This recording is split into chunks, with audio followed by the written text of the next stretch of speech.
안녕하십니까, 최현식입니다. 투자 얘기 한번 해보죠. 워런 버핏은 제가 따로 이야기 안 해도 잘 아실 것 같은데 77년 동안 투자하시면서 굉장히 중요한 조언을 한마디 하셨습니다. 인덱스 펀드에 투자하라. 자기 어릴 적 처음 투자했을 때를 회고하시면서 이야기하신 것 같은데 그게 1942년도였답니다. 11살 때였는데 그때 가진 돈이 114.75달러 전 재산이었답니다. 이 돈을 투자에 올인하셨다는 거죠. 우선주를 3주를 사면서 기분이 좋았다고. 그때를 이제 돌이켜 보면서 그때 만약에 114.75달러를 S&P 500 지수 펀드에 투자했더라면 2019년 1월 31일 날 세전 수익을 했을 때 그게 60만 6,811달러가 됐을 거다. 한 주당 5,288달러의 수익을 냈을 수 있다 회상을 하신 것 같아요. 실제로 이 말을 증명하기 위해서 제가 알기로는 워렌 버핏이 프로티지 파트너스와 10년간 대결을 했습니다. 방금 제가 읽어드린 대로 워렌 버핏은 S&P 500 지수 인덱스 펀드 ETF에 투자를 했고요. 프로티지 파트너스는 헤지 펀드에 투자를 하게 됩니다. 10년 동안 지켜보면서 누가 수익률이 높은지 한번 보자는 거죠. 그랬더니 결과가 제가 알기로는 2017년도인가? 이때 이제 대결이 끝난 걸로 아는데 결과가 나왔죠. 헤지 펀드는 매년입니다. 연 2.2% 수익률을 거뒀고요. 워렌 버핏은 연 7.1%의 수익을 거둔 걸로 게임이 끝났습니다. 누적 수익률로 보니까 워렌 버핏은 한 85%, 헤지펀드는 22%의 수익을 거뒀다고 해요. 10년 동안 정확히 얘기하면 2008년도 서브프라임 모기지 사태 이후에 바로 10년 동안 수익률이 이렇게 됐습니다. 물론 이제 2008년도 이후에 바로 샀기 때문에 그때는 2009년도까지 쭉 하락하다가 2009년 넘어가면서 상승을 했잖아요. 그 폭까지 다 포함해서도 85%의 수익을 거둔 겁니다. 그래서 버핏이 아내에게 유언장에, 예비 유언장이죠. 미리 얘기를 했대요. 재산의 90%는 S&P 500 인덱스 펀드에 투자해라. 나머지 10%는 국채를 사라. 다른 나라도 아니고 미국 걸 사라고 얘기한 겁니다. 그러면서 적극적인 투자자가 아니라면, 여기서 적극적인 투자라는 것은 제가 알기 쉽게 말씀드릴게요. 전업 투자자 얘기하는 겁니다. 만약 이 영상을 보시는 여러분들도 똑같은 거예요. 여러분들이 전업 투자자가 아니라면, 장을 9시 시작해서 3시 반에 끝나잖아요. 한국 장 같은 경우에는 그 시간 동안 온전하게 모든 시간을 투자하면서, 그리고 매일매일 매매를 하는 그런 투자자. 근데 만약에 여러분들이 그런 투자자가 아니라면 이 말에 해당이 될 거예요. 장기간에 걸쳐 인덱스 펀드에 적립식으로 투자해야 된다. 적립은 무슨 얘기일까요? 분할 투자하라는 얘기입니다. 그게 매월이 됐든 아니면 1년에 3번 내지 4번이 됐든 나누어 가지고 어떤 포인트가 왔을 때마다 적립식으로 투자를 하는 것이 적극적인 투자자가 아닌, 저렴 투자자가 아닌 저나 여러분 같은 일반인, 그 일반인이 할 수 있는 가장 베스트의 선택지다고 워렌 버핏은 지금 얘기합니다. 그래야만 수익을 올릴 수 있게 된다. 그래서 오늘은 워렌 버핏이 77년 동안 투자를 하면서 그렇게 외쳤던 인덱스 펀드 투자에 대해서 어떤 상품이 있는지 소개를 좀 해드리고 싶어서 이 영상을 제작하게 됐습니다. 자, 일단 다우존스 지수부터 좀 살펴볼까요? 다우존스는 어젯밤까지 19,000포인트, 2만 포인트를 깨버렸습니다.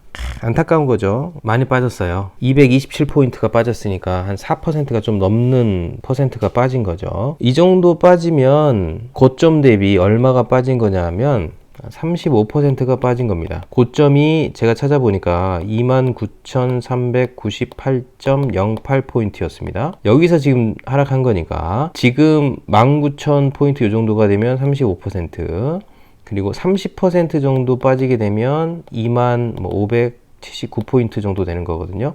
여기서 더 빠져서 40% 정도 빠진다. 고점 대비. 그러면 17,639포인트고요. 여기서 반토막 난다. 50%. 그러면 14,699포인트까지 떨어진 겁니다. 어디까지 떨어지는 거냐? 요 정도 되겠네요. 요 정도 선이 50%. 잘 보셔야 돼요. 그리고 지금이 35%, 이거보다 더 빠지게 되면 여기서 더 빠지게 되면 40%, 17,000포인트 중반, 요 정도. 요게 40%. 다시 한번 적어 드릴게요. 이게 35%, 이게 40%, 이게 50%. 지금은 35% 수준의 머물러 있다. 그러니까 폭으로 따지면 지금 50%까지 열려 있다고 보시면 될 것 같아요. 그러면 요 앞전 수준까지 이 정도보다 조금 높은 정도 수준, 2008년 이전 수준, 2008년 수준?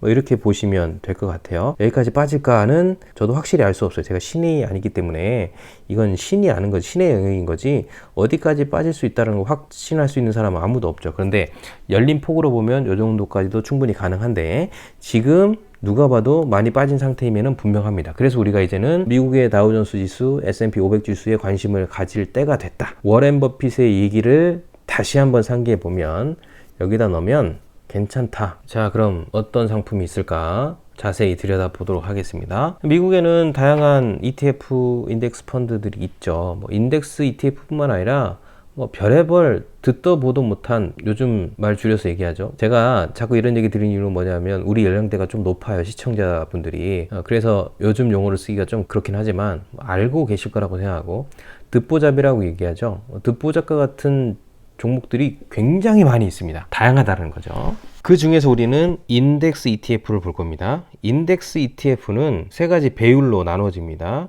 1배짜리, 2배짜리, 3배짜리. 워렌 버핏이 앞전에 10년 동안 내기를 했던 것은 제가 찾아보니까 뱅가드라는 회사가 만든 상품인데 그게 1배수짜리예요. S&P 500 지수가 올라간 만큼 1배수는 1% S&P 500 지수가 올라가면 이 상품도 1% 상승을 합니다.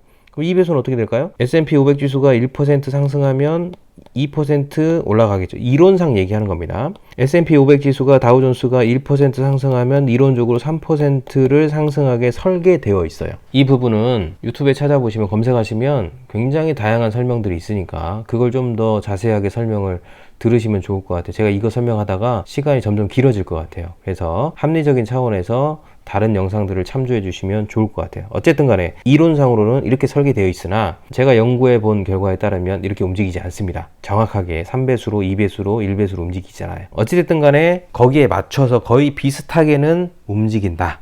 이렇게 보시면 될 것 같습니다. 그럼 우리는 어디에 집중을 할 거냐? 그건 여러분들의 스타일에 따라서 다 다를 수밖에 없어요. 나는 좀 더 안전한 걸 원한다. 그러면 1배수. 나는 중위험을 원한다. 2배수. 나는 크게 오르는 거 좋아한다. 근데 리스크 괜찮다. 그럼 3배수. 어제장으로 말씀드리면 어제 다우존스 S&P 500 지수가 전부 다 4% 이상 빠졌잖아요. 4.5에서 4.9% 정도 빠졌는데 3배수짜리 종목은 제가 알기로는 13% 정도 하락을 했습니다. 어마무시한 겁니다. 이 정도의 리스크도 감당할 수 있다 그러면 들어가시면 돼요. 워렌 버핏이 10년 동안 87%의 수익을 거뒀다고 말씀드렸잖아요. 이게 1배수. 3배수로 되면 3배 계산하시면 돼요. 90%로 어림셈 했을 때 3927, 270% 상승한다. 근데 실제로는 제가 알기로는 3배수짜리가 10배 이상 올랐습니다. 1000%. 이 3배수짜리는 인덱스 펀드들은 거의 1000% 이상 상승을 했습니다. 어떤 종목들은 80배 상승한 것도 있어요. 거의 80배. 뭐 그런 것들도 제가 한번 소개시켜 드릴 생각입니다. 보시죠. 일단 다우존스하고 S&P 500 지수를 추종하는 상품부터 말씀드리겠습니다. 지금 보시는 상품은 3배수짜리예요. 코드명은 SPXL. 코스피 투자를 해보신 분들은 알겠지만 우리나라는 숫자로 되어 있습니다. 숫자를 치면 삼성이든 현대든 기아든 나오죠. 미국 거는 영문으로 되어 있습니다. 똑같이 찾으실 때는 이 코드를 치시면 나와요. 제가 높아심에 말씀드리면 이건 한국 거 아닙니다. 미국 겁니다. 미국 걸 보시고 찾으셔야 돼요. SPXL이라는 상품인데 이건 3배수짜리입니다. 이거는 S&P 500 지수를 따르고요. 그래프를 보시면 지난 시간 동안 이게 어떻게 움직였는지를 보여주고 있죠. 제가 알기로는 2008년도 때 이것도 만들어졌고요. 시작이 거의 $5 근처에서 시작을 했었습니다. 그리고 나서 계속해서 상승했죠. 어디까지 상승했을까요? $80 근처까지. 그리고 나서 지금 요만큼 빠진 겁니다. 엄청나게 빠졌죠? 그래서 지금 수준이 $20 근처까지 온 거예요. 초기부터 상승하는 폭을 따지면 4배가 여전히 올라온 폭이지만 빠진 걸로 보면 상당히 많이 빠졌다. 그래서 여기에서 조정을 받고 방향을 트는 것들에 대한 기대를 가지고 접근하는 종목, 이게 바로 SPXL 종목. 이 종목만 있느냐? 그렇지 않습니다. UPRO라는 종목도 있습니다. 이거는 3배수짜리예요. 앞전 거하고 뭐가 다르냐? 회사가 다릅니다. 여러 회사가 있는데 ETF 종목을 만들어낸 여러 회사들이 각각 보유하고 있는 다양한 종목들을 제가 설명드리는 거고, 앞전 회사와 지금 UPRO라는 회사는 다른 회사예요. 이것도 역시 S&P 500 지수를 추정합니다. S&P 500 지수에 따라서 3배로 움직인다라고 보시면 될 것 같고요. 이것도 역시 2009년도쯤에 만들어졌고, $5 근처에서 아마 만들어진 걸로, 시작된 걸로 제가 알고 있고요. 이것도 끊임없이 상승하다가 앞전 그래프와 똑같이 모습을 만들어냈죠. 이것도 한 $80 근처까지 갔다가 $20 근처까지 지금 내려온 겁니다. 많이 빠졌죠. 근데 뭐 $5부터 시작했던 걸로 보면 여전히 많이 올라간 폭인데, 앞전 2016년 언저리까지 올라왔으니까 지수는 잘 따라서 움직이는 것 같아요. 그래서 이 종목도 보시면 될 것 같고요. 코드명은 UPRO. 세 번째 종목은 SSO라는 코드명의 2배수짜리 종목입니다. 이것도 S&P 500 지수를 따르는데 앞전과 다른 것은 배율이 다른 거죠. 레버리지가 다른 겁니다. 이건 2배. 이건 2006년도부터 만들어진 상품이에요. 역시 2008년 때 하락했다가 지금 상승하고 재하락하고 있는 상황이 보여지는 지금의 상황. 지금은 $70 선 근처에 와 있습니다. 2배수기 때문에 오른 폭도 앞전 상품에 비하면 덜 가파르고 떨어지는 것도 덜 떨어졌죠. 이건 중위험 정도 되는 상품이다 라고 보시면 될 것 같고, 자기의 환경에 맞게, 스타일에 맞게 여러 종목들을 보시면 될 것 같아요. 지금 사실한 얘기가 아니에요. 관심을 가지고 지켜보시라. 그리고 여러분의 매매 스타일에 따라서 종목을 분석하시면 돼요.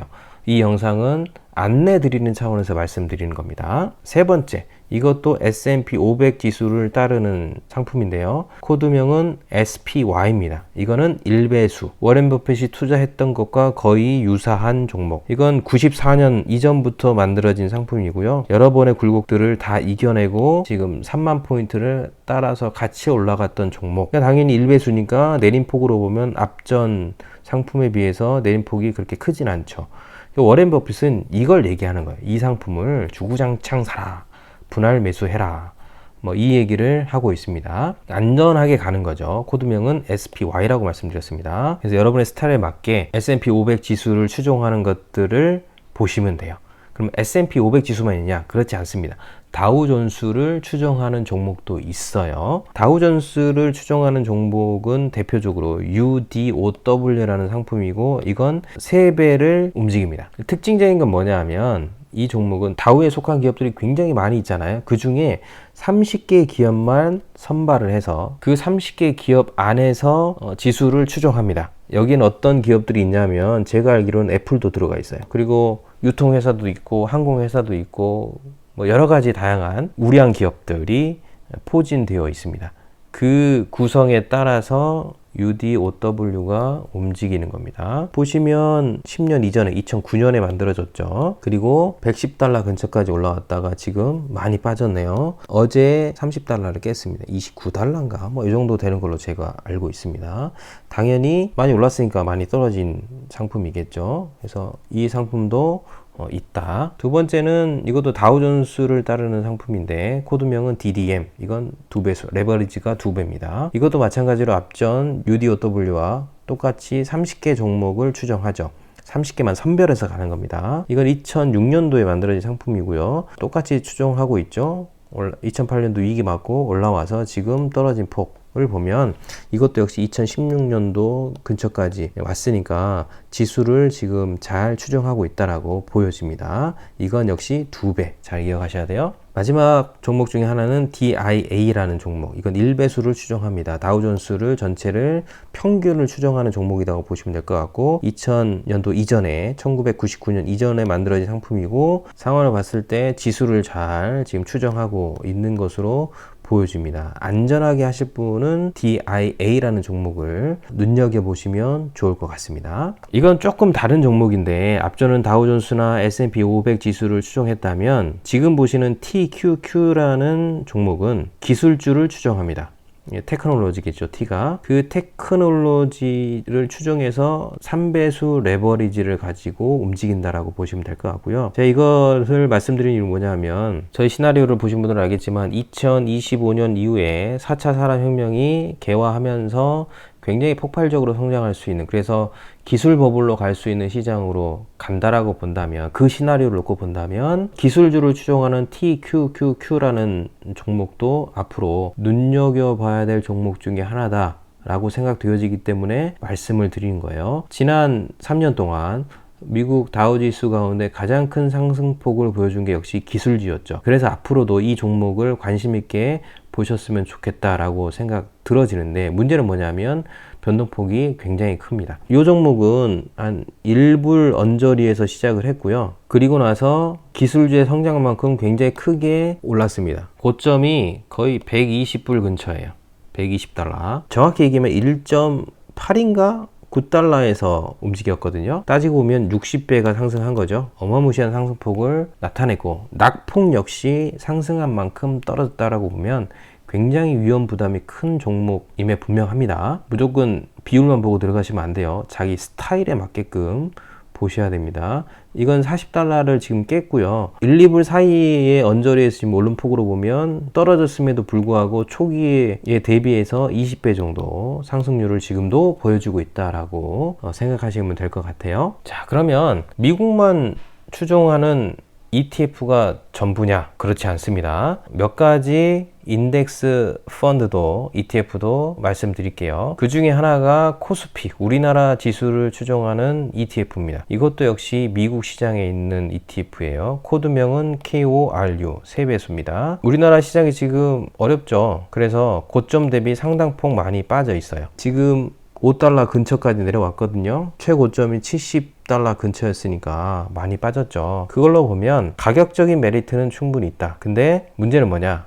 우리나라 코스피가 반등할 수 있겠느냐, 아니면 하락을 더 키워가겠느냐가 가장 큰 리스크로 보여집니다. 근데 제가 이 상품을 말씀드린 이유는 뭐냐면, 아무래도 우리나라 자산에 대한 매력과 우리나라 지수를 확인하는 것들, 또 예측하는 것이 쉽다라고 생각하시는 분들이 있기 때문에 말씀을 드리는 거예요. 그래서 그런 역량이 있으신 분들은 이 KORU라는 상품을 한번 보시면서 접근해 보시는 것도 스타일상 맞을 수도 있지 않을까라고 생각이 들어져서 이 상품을 소개해 드리는 거고요. 만약에 코스피 지수가 2000대를 극복하고 다시 달려간다고 봤을 때는 여기서 이렇게 올라갈 수 있는 반등의 폭도 충분히 있겠으나, 요즘 분위기는 우리나라는 L자형 반등일 것 같다, 이렇게 이야기하시는 분들이 종종 계시더라고요. 참고로 이 L자형 반등에 대한 이야기는 저희가 발표한 책들에서 이미 몇 년 전부터 그런 가능성에 대해서 말씀드렸던 부분이죠. 이렇게 되어지면 이 종목은 어려울 수 있어요.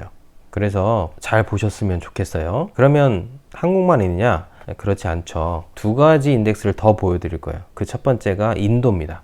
인도는 앞으로 무궁무진한 역시 가능성이 있는 나라라고 평가를 하죠. 코드가 INDL입니다. 역시 3배를 추정합니다. 레버리지가 3배라는 얘기예요. 요즘 글로벌 장세가 힘들어지면서 INDL도 역시 하락폭을 키워왔죠. 10불 언저리에 있는 걸로 제가 확인을 했습니다.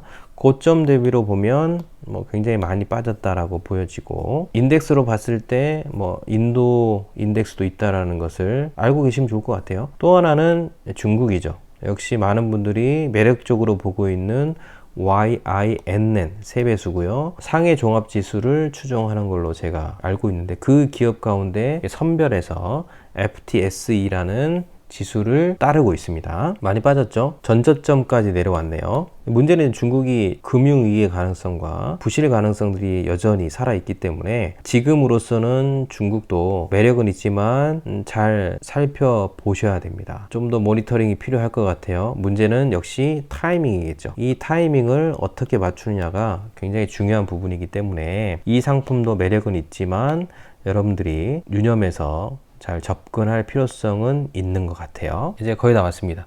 마지막으로 두 가지만 더 말씀드리고 끝낼게요. 하나는 PCL이라는 상품과 FAS라는 상품입니다. 미국의 ETF 시장은 종류가 굉장히 많다고 말씀드렸죠. 듣보잡이라고 말씀드렸어요. 그 중에서 이 두 종목은 잘 관찰하셨으면 좋겠어요. 하나는 테크놀로지, 기술과 관련된 ETF고요. 하나는 은행과 관련된 ETF입니다. 앞으로 미국 시장에서 금융이나 기술은 상당히 매력적인 상품이 될 수밖에 없기 때문에 이 두 종목도 눈여겨보신다면 아마 도움이 되지 않을까라고 생각 들어지고요. 짧은 시간 동안 여러 가지 상품을 말씀드렸는데 복잡하시죠? 어떤 분은 헷갈리실 수도 있어요. 그래서 제가 말씀드립니다. 여러분 보세요. 메모하시고요. 그리고 여러분은 직접 상품을 탐색을 하세요. 그리고 눈으로 직접 확인하셨으면 좋겠습니다. 모든 것들이 다 매력적이지만 모든 것들이 전부 다 리스크를 갖고 있습니다. 스스로 공부를 하셔야 돼요. 그래서 반드시 공부를 하시면서 이 장을 이겨내셨으면 좋겠고, 제가 영상마다 지금 끝에 계속 얘기하고 있습니다. 같이 이겨내시려면 공부하셔야 된다. 그리고 더불어서 지인들에게 많이 알려주셔서 같이 팀이 되어져서 이 어려움을 잘 이겨냈으면 좋겠다라고 부탁드리고 싶습니다. 오랜 시간 동안 들어주셔서 감사하고요. 반복해서 들으시는 것 굉장히 중요합니다. 다음번에도 더 유익한 정보로 말씀드리도록 하겠습니다. 감사합니다.